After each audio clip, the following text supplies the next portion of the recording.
increased need for ASMR lately, and I've realised that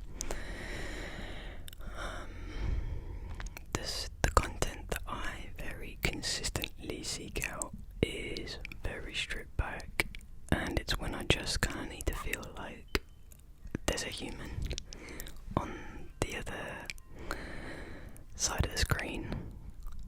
And that's kind of always been what I've wanted. I don't really need anything fancy or even triggers, really. That's the kind of content I enjoy, and yeah, I just like hearing people whisper and being a human on camera. My absolute favourite videos that I seek out, I do have my favourite channels obviously, but my favourite videos when I really need some serious relaxation, I'll search for someone's first ever ASMR video. I like that because I think it's a good way to support new upcoming creators, people with 2 subscribers, because yeah man, it's tough out here.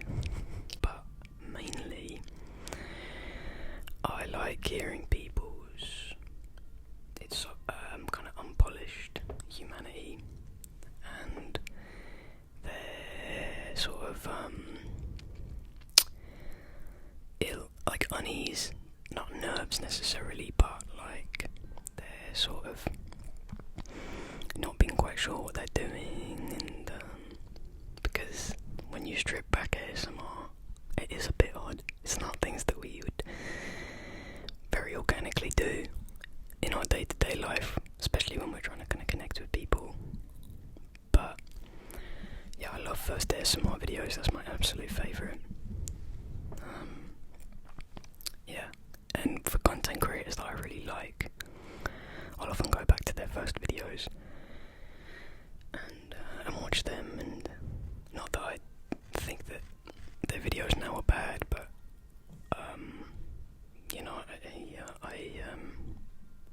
I really like the rawness of first videos, the uncertainty, the just very organic, people just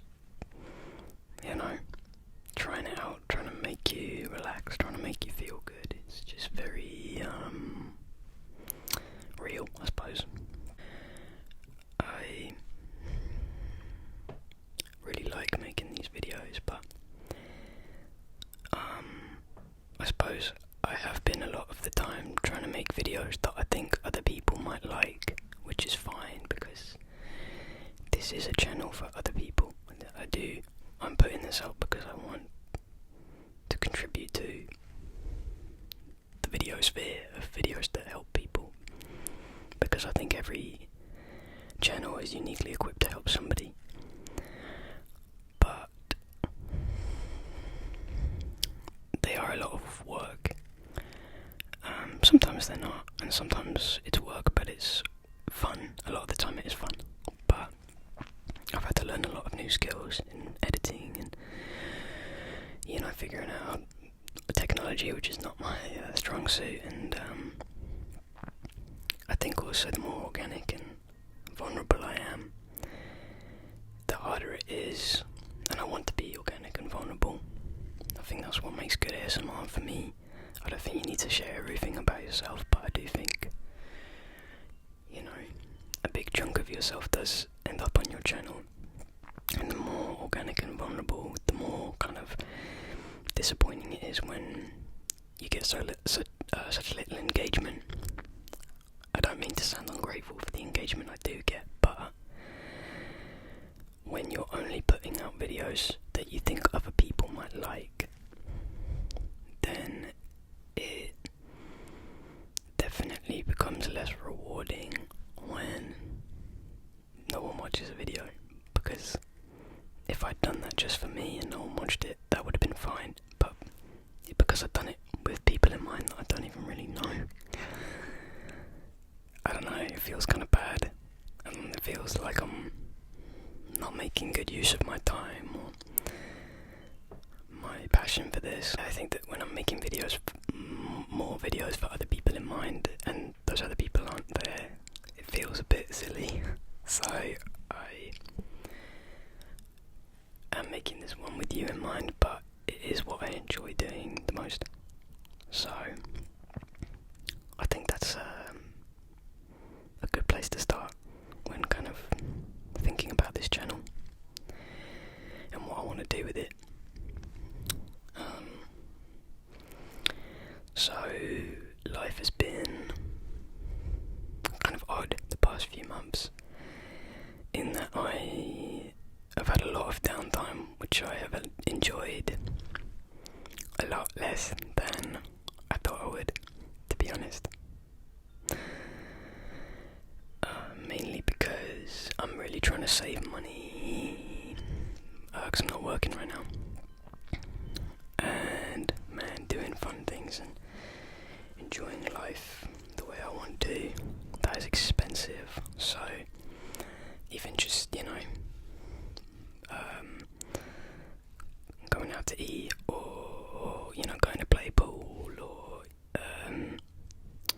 going down to the city for the day, like, shit adds up very quickly. So yeah, that's been a bit frustrating, but it's okay. I have a lot to be grateful for, in the sense that I do have savings, and I've been spending a lot of time with my loved ones, which is great. But the downtime has definitely gotten to me a little bit. But some exciting things coming up. I have a family wedding in the UK coming up in about 3 weeks. For those of you who don't know me, I live in the States. I'm a stealth American. I was born here, and I have one American parent, and I've lived here since I was 17, so in a lot of ways I am quite American, even though I don't sound it. But I have a wedding in the UK, a family wedding, and I'm really excited for it. It's definitely one of those where, we couldn't miss, but obviously it's really expensive going there, flying into London, and, staying overnight, and, shit adds up very quickly, obviously. But I think me and my girlfriend decided that A, we cannot miss this wedding, B, it's going to be very expensive. It's going to be an expensive couple days. But what if we made it into a really positive thing for our lives right now, and made the most of being over there? So what we decided to do was have a really romantic week, the week before the wedding, in Paris. So that's what we're going to do. We've got a really cute little Airbnb in Montmartre. It was really affordable, honestly. We were really surprised. It's about like a 7-minute walk from the Sacré-Cœur. My French is really bad. Hers is really good. She studied French at university, and watches a lot of French media, and just is very passionate about the French language. So she's very excited. That's a big part of who she is speaking French, and I don't know, I think she hasn't really got to do that, because no one fucking speaks French in the US. Not really, at least. Not in her line of work. She's a designer.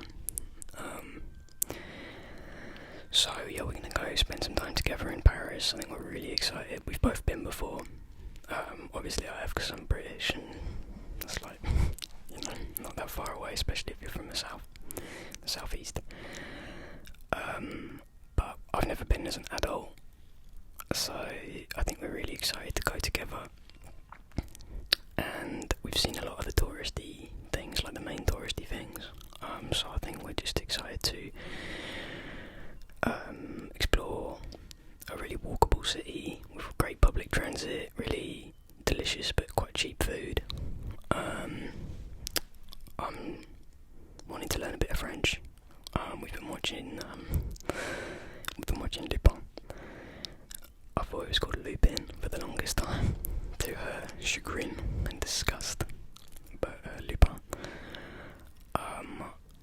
I speak fluent Spanish, if you didn't know, so when I see French written down, it really clicks. I can't understand it when people speak it, which is a bit of a problem, but I think in the past couple of weeks I've definitely gotten a bit of a grasp for the language, just from watching French TV with French subtitles. Once I see it spelled out, I'm like, oh, yeah, that's quite easy to understand between Spanish and English. How the hell did you get that pronunciation from that? So understanding people, I don't think I'm going to do very well at, but I think I might be able to express myself pretty okay, like ordering things and asking questions. She's going to want to do most of the talking because she is so excited to speak French, and I would never deprive her for that, because I get to speak Spanish all the time in the US. So yeah, I think we're both really excited to spend time together. It's been pretty nuts. We've been living with our parents since December. Our parents live about an hour away from each other, so we've been kind of doing 50-50, because that seems fair. And man, it is tough to go back to living with your parents. I know it's normal in a lot of cultures, and I wish it was more normal in mine. But I've been very independent since I was about 18. I became financially independent as soon as I left home at 18. You know, as in filing my own taxes, making my own money, paying for everything. That's not to say, like, my parents didn't help me out, because they did. It's very difficult to suddenly become financially independent with a minimum wage job as a student at 18. So I definitely would have been homeless a couple of times if they hadn't been able to spot me $100 here and there, but generally I've been very independent in every sense. So coming back to live with your parents for the first time in 10 years, and for her even more, 9 years I think, is a massive adjustment. Even if you get on really well and are on the same page about how you want things to go, you know, it's tough. I think you do have a bit of an identity crisis, even if it's a little one. So yeah, I think we really need some time to ourselves, and you know, kind of remind ourselves who we are when we are in our own little apartment again, and yeah, just having some quality time together. So I'm really excited for that. Really excited for this wedding. It's going to be brilliant. The bride, so we're on the bride's side. She's not my blood relation, but I was best friends with her little sister in school since we were 4, and we're still really good mates. Like, she's come to visit me in the States, and we talk a lot. I've come to visit them a few times. You know, they're like my family. They basically raised me, so she's kind of like my older sister because of my relationship to her younger sister. So, and my mum's coming as well. Like, it's pretty much a family wedding. We are pretty much family at this point, after, you know, like 25 years of friendship.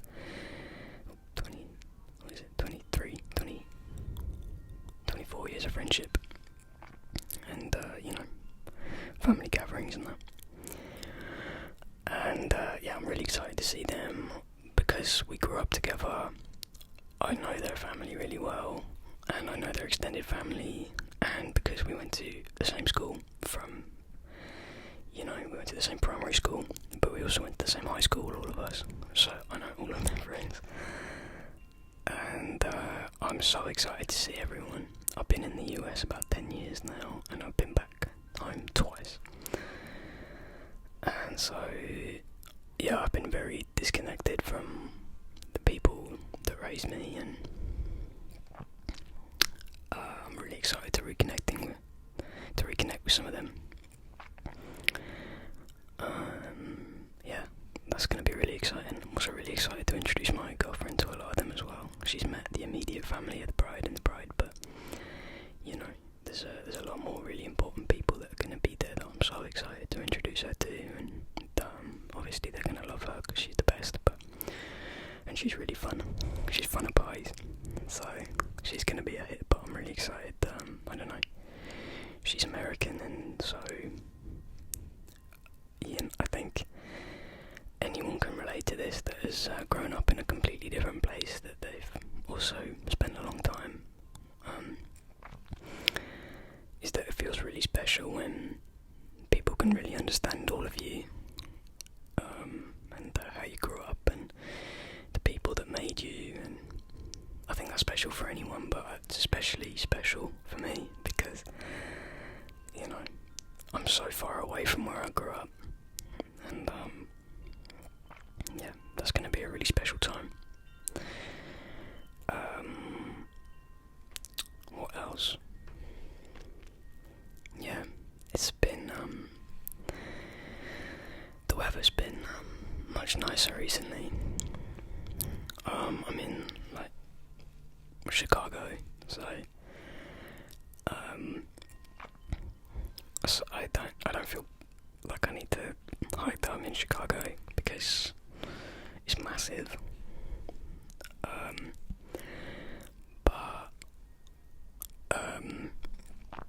Yeah, those of you who know Chicago know it is so cold in the winter, and the winters are long and bleak. So bleak that sometimes it's too cold to snow. So yeah, we're having these, like, 10-degree days, Celsius. I cannot understand Fahrenheit. It's been 10 years. I cannot get it. I'm sorry. In the summer I understand it a bit better, but in the winter I don't get it. How is 30 degrees cold? Like, that's just so wrong to me. 30 degrees is like south of France, like, that's happy days. Not, my dog needs a coat. But yeah, it's been really nice spending lots of time outside. Been going to the beach with the dog. She loves the beach. She loves the water. And yeah, it's been really fun watching her play, and feeling the sand in your toes. It's been too cold to swim. It probably will be too cold to swim until like July, August, because it's Lake Michigan, which is like, it's a massive body of water. It's basically a sea.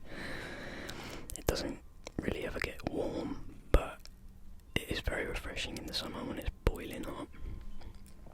So I'm really looking forward to that. I also, I'm waiting to hear back, so maybe I shouldn't announce this, but I had a job interview last week for a job that is very good. I might not get it. I think I stand a good chance with my experience, but it is a very competitive company, mental health company. So yeah, it's a lot more sort of clinical and by the book than my experience has been. I've been in crisis services in a very, what's the word? Not out there, but very kind of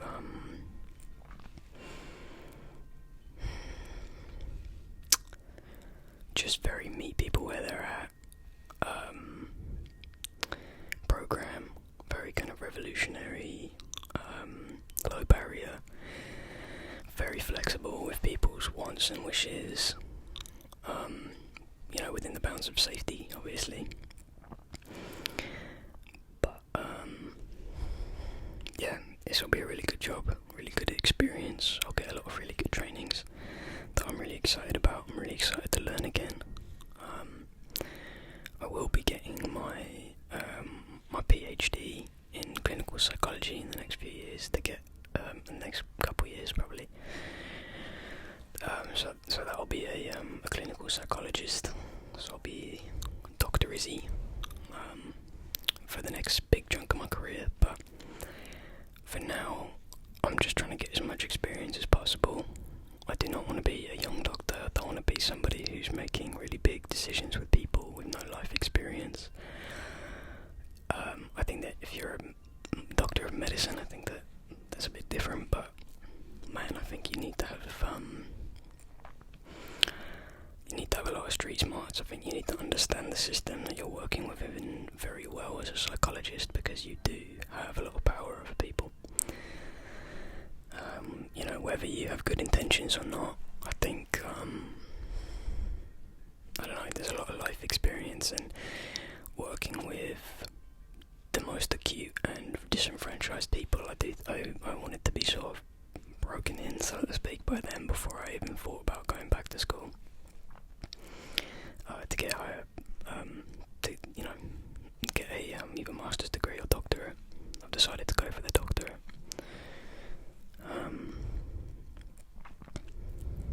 But yeah, I'm waiting to hear back from them. They said it would be like over a week, which is a bit annoying, but yeah, I get it, they're busy. It's a busy place, it's a massive facility.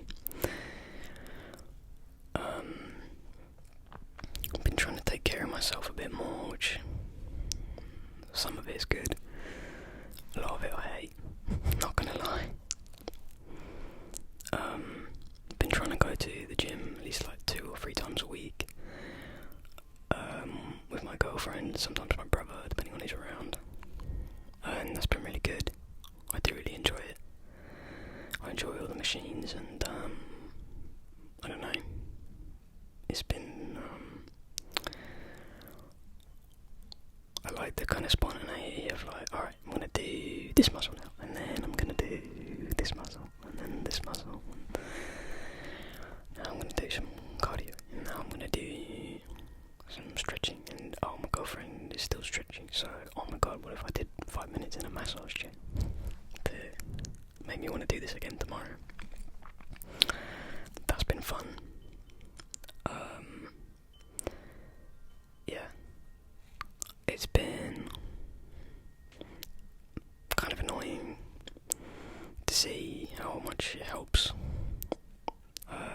Isn't that the worst, when you realise, like, you know, so many of your problems could be fixed by things like just exercise more and talk to more people and drink more water and sleep better. It's just terrible news, but it's the truth. That doesn't mean that I will stick to it all the time, obviously, but fucking hell, like, it's so annoying how true it is. It's just terrible news.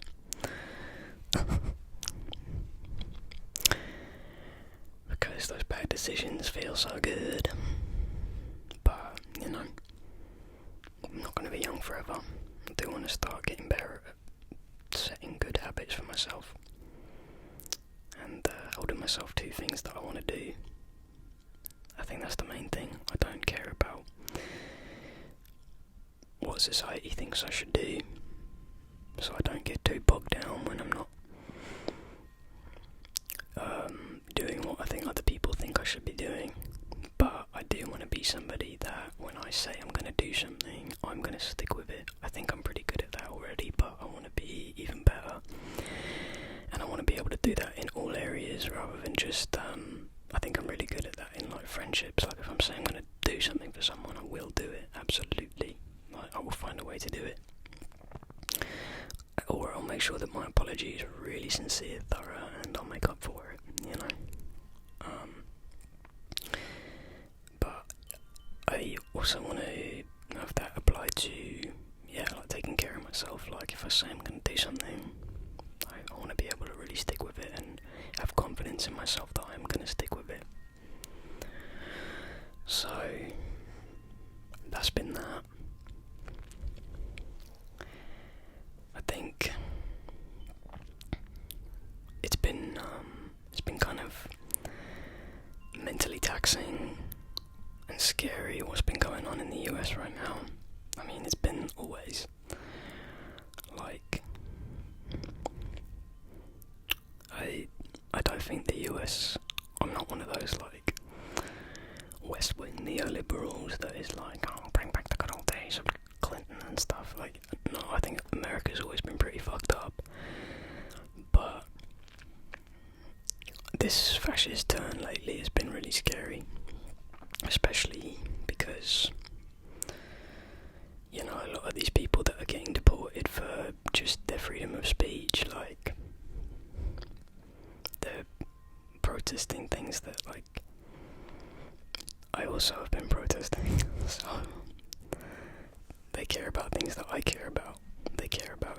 eyes in the way that I do, and it's scary to see people face such terrifying consequences. I'm not saying that I'm scared it's going to happen to me, but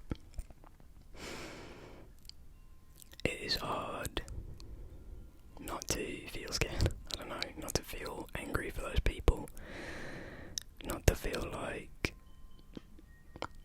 what's going to happen, you know, like, what's going to happen to the people I love? What can I do? What kind of really difficult choices am I going to have to make in the future? You know, I do have very strong morals and convictions that I do stand by, and that I'm very open to lots of ideas, but in terms of what I think is right and what I think humans are deserving of in terms of treatment, you know, I'm pretty unwavering. So, you know, it's hard to see people who feel the same way. People that also can't stay quiet about atrocities they see face such devastating consequences. You know, being kidnapped on the streets and, you know, taken away from their loved ones for no reason.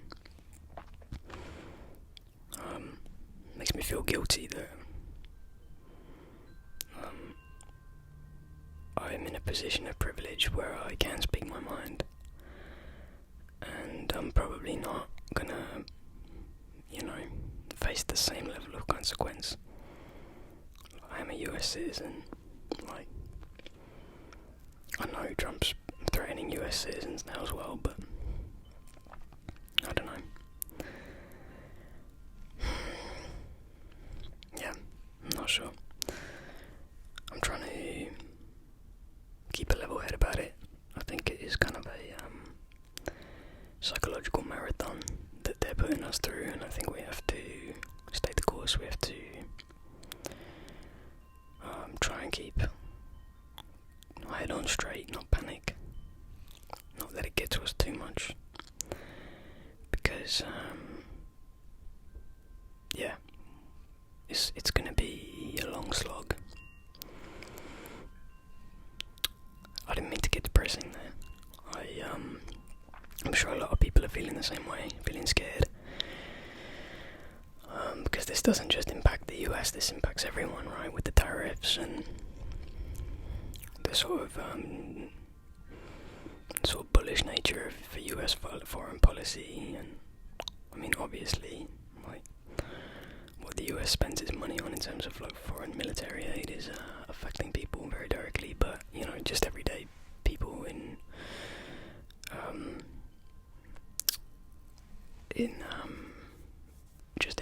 every single country, you know, everyone's affected by this, by these ridiculous tariffs, and you know, the cost of living going up, and not knowing where the line is going to be drawn is scary for everyone. So I don't know.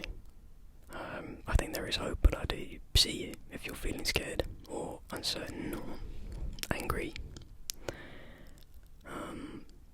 I think it's good to feel those things. I think that the main thing is that we can't let ourselves feel hopeless. We can't let ourselves feel defeated. I don't know what the answer is. I don't know really what we should all be doing. And yeah, keep your head on. Disengage when you need to, but then come back. I'm trying to look at social media a bit less. I think that's probably good. I just know how bad it is though, so like, it's hard to look away when you know, but I think it will be good for me. I'm going to try and be really present when we're in Paris and the UK. Yeah, I want to leave it on more of a positive note. I left it for the end of the video on voice because I didn't want, if you're still watching, I hope you're asleep or falling asleep, then you're not really registering what I'm saying. But if you are up worrying, then maybe it will be validating for you that it's okay to feel that way, but it doesn't mean that there's no hope, because there is always hope. Yeah. I think I'm going to make a video about learning French phrases, because I think that would be fun. Because I need to do that anyway, so if you want to take the piss out of me trying to learn French, I'm sure you'll have a great time doing that. If you speak French, even better, man. I could use the pointers, but yeah, no, be ruthless. The English are notorious for being terrible at French, so... Actually, no, we're not. We're usually pretty alright at French, but we're notorious for being bad at languages in general. I do speak several languages, French is just not one of them, so... Yeah, I hope this video was relaxing, and I hope you felt a little bit less alone for 30-ish minutes of the night. If you're not able to sleep, I feel ya. It's a slog, and it gets lonely, but it gets better, there is relief, and I hope this was a little part of that. I hope you're all taking really good care of yourselves. I'm doing my best to do that, so... I know it's hard. I hope you know you're worth the effort, though. You deserve it.